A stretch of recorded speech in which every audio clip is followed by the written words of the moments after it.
Et on démarre, on en parlait d'ailleurs hier, était attendu hier en fin de journée le rapport commandité par le Premier ministre auprès de Jean Arthuis, député européen qui connaît tout particulièrement très bien la filière équine, concernant justement un état des lieux de la filière hippique et équine en France. Ce rapport a été remis donc hier en fin de journée. Il y a d'ailleurs 22 propositions qui ont été faites. Exactement.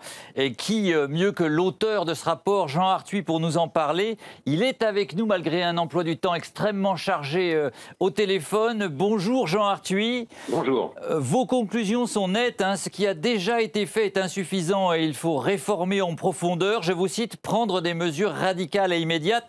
La situation est-elle aussi préoccupante que cela? La situation est alarmante et au travers de ma mission et des rencontres avec les socioprofessionnels, avec les acteurs de la filière, je crois pouvoir dire que l'ensemble des acteurs considèrent que la situation est plus que préoccupante et appellent des décisions parce qu'on est lucide, mais quand on est lucide, il faut aussi être courageux. Et c'est ce qu'il faut maintenant entreprendre. J'ai cru devoir donner pour titre à mon rapport le défi, le pari de la reconquête du grand public, parce que c'est préoccupant de courir sur des hippodromes où il y a de moins en moins de spectateurs, et c'est préoccupant aussi lorsque les parieurs deviennent plus rares, et on ne peut pas simplement se contenter de l'appoint des grands parieurs internationaux. Alors, Jean Arthuis, je crois que vous étiez il y a encore quelques minutes avec les dirigeants des sociétés mères et du PMU pour justement présenter votre rapport. Quelles ont été leurs réactions? Écoutez, moi, je peux pas parler à leur place. Je pense qu'il va falloir les entendre dans les jours qui viennent, dans les heures qui viennent. Ils ont été attentifs. Maintenant, il ne suffit pas d'être attentif, il faut passer aux actes. C'est la raison pour laquelle je suggère dans mon rapport que soit constitué une sorte de comité de mise en œuvre de ces réformes. Car jusqu'à maintenant et depuis 30 ans, on peut dire que l'État a toujours été attentif et plutôt bienveillant, et consentant une réduction de la part qui lui revenait en termes de fiscalité, sous la promesse de réformes qui, en fait, se sont pratiquement jamais mises en œuvre. Donc, c'est maintenant qu'il faut que chacun prenne sa part dans l'exercice des responsabilités, l'État aussi, mais il ne pourra le faire, à mon avis, que si la filière elle-même met en œuvre les réformes nécessaires. Alors, dans ce rapport, Jean Arthuis, vous plantez le décor, mais vous faites également 22 propositions. Et l'une d'entre elles préconise l'abandon des paris sportifs et du poker pour se recentrer sur les paris hippiques. Pourquoi? Parce que je pense qu'il faut que le PMU soit sur son cœur de métier, c'est-à-dire les paris hippiques. Et de ce point de vue, il y a une sorte de dérive. On a multiplié les occurrences de jeux, les offres, avec quelquefois une dénaturation des courses hippiques.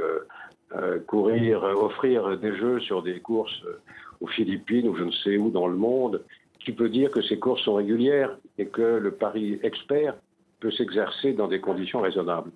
Donc je pense que là, il y a le risque de décourager le parieur. Il est très important, je crois, qu'on redonne du lustre aux courses hippiques, sans doute en réduisant un peu l'offre, en se concentrant sur des compétitions qui suscitent l'intérêt des parieurs, dans lesquelles ils connaissent les compétiteurs, ils connaissent les chevaux, les entraîneurs, les jockeys ou les drivers.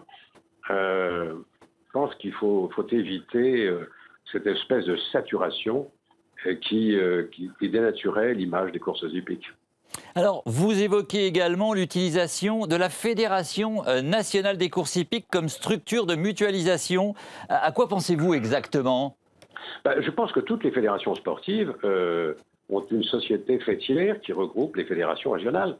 Je pense également que les fédérations régionales doivent correspondre non plus aux circonscriptions, aux anciennes circonscriptions des haras nationaux, mais aux régions françaises, parce qu'on a intérêt pour maintenir des hippodromes, pour maintenir les compétitions hippiques, à associer dans la mesure du possible les collectivités territoriales et notamment les régions. Il y a des régions qui s'investissent et donc il doit y avoir une représentation des socioprofessionnels et des sociétés de course à l'échelon régional et ces fédérations régionales doivent se retrouver dans une société, la fédération nationale, comme toutes les fédérations sportives. Vous précisez néanmoins que France Gallo et le cheval français conserveraient leur mission régalienne, c'est-à-dire l'organisation des courses. C'est-à-dire le code des courses, c'est-à-dire le calendrier, c'est-à-dire les allocations. Mais qu'on m'entende bien, le fait que la Fédération nationale des courses hippiques soit la société faîtière, c'est aussi une façon de faire des économies en évitant tous les doublons, direction financière, direction administrative, un certain nombre d'éléments logistiques. Je crois qu'il faut également qu'on y voit plus clair dans ce que coûtent les hippodromes parisiens, que chacun s'efforce d'animer ces hippodromes. Il y a des moments où ces hippodromes manquent de vie. Quand un entraîneur de province vient courir à Auteuil et qu'après la 6e, il ne peut pas trouver un sandwich ou boire un coup parce que, comme il n'y a personne sur l'hippodrome, les buvettes sont fermées. Redonnons une animation aux hippodromes pour qu'on réenchante le monde des courses. Alors, vous avez remis ce rapport hier, en fin d'après-midi, à Édouard Philippe. Comment cela s'est-il passé exactement et quelles ont été les réactions? Écoutez, je crois que le rapport a été accueilli avec attention et intérêt. Il appartient maintenant aux ministères concernés, car ça aussi c'est un sujet. Et il y a tant de ministères concernés par le monde des courses que c'est très difficile d'obtenir des décisions en temps réel. On a bien vu que dans le passé également, les tutelles exercées par les différents ministères concernés n'ont pas toujours été à la hauteur de la vigilance et de la rigueur.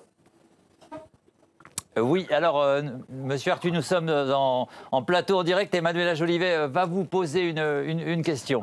Oui, bonjour à vous et merci de répondre à notre appel dès ce matin. J'avais juste une question parce que j'ai pu lire vos différentes propositions. Il y avait une chose qui m'a interpellée également pas mal, c'est de bannir les grands parieurs internationaux. C'est quelque chose de très important que vous annoncez là. Écoutez, le principe du pari mutuel, c'est l'égalité devant l'impôt. Or, les grands parieurs internationaux jouent avec des algorithmes, ils jouent au dernier moment, ils finissent par nous poser quelques problèmes, mais il y a surtout le fait qu'ils opèrent depuis des plateformes qui sont des paradis fiscaux, l'île de Man, la Tasmanie et d'autres espaces bienveillants au plan fiscal, ne payant pas les mêmes impôts, les plateformes qui les accueillent leur versent des rebates, des ristournes en quelque sorte, correspondant à l'impôt que le parieur lambda doit acquitter quand il se rend dans un point PMU. Moyennant quoi, comme ils ont une espérance de retour très supérieure à ce parieur lambda, en dépit de son expertise, ils peuvent espérer avoir 95% de retour. Et si vous y ajoutez une ristourne de 7 ou 8%, on est à plus de 100%. Quand on est à plus de 100%, c'est plus du jeu, c'est du placement financier. Mais après, on a moins de courses, moins de paris. Là, les parieurs internationaux, le chiffre d'affaires... Il est temps d'éviter que les petits parieurs aient le sentiment d'être soumis à de véritables prédateurs. Quand un parieur a une espérance de gain de 95%, c'est au détriment des petits parieurs. Donc si on veut réenchanter le monde du pari, je pense qu'il faut y mettre bon ordre. En plus, on peut pas dire que Panama Papers est scandaleux, que LuxLeaks est scandaleux, et puis tolérer cette situation d'opérateurs qui s'exonèrent de l'impôt. Non, mais j'entends bien, hein, c'est juste par rapport à la baisse, après, évidemment, du chiffre d'affaires. Il y a un moment d'investissement, les Suédois sont passés par là.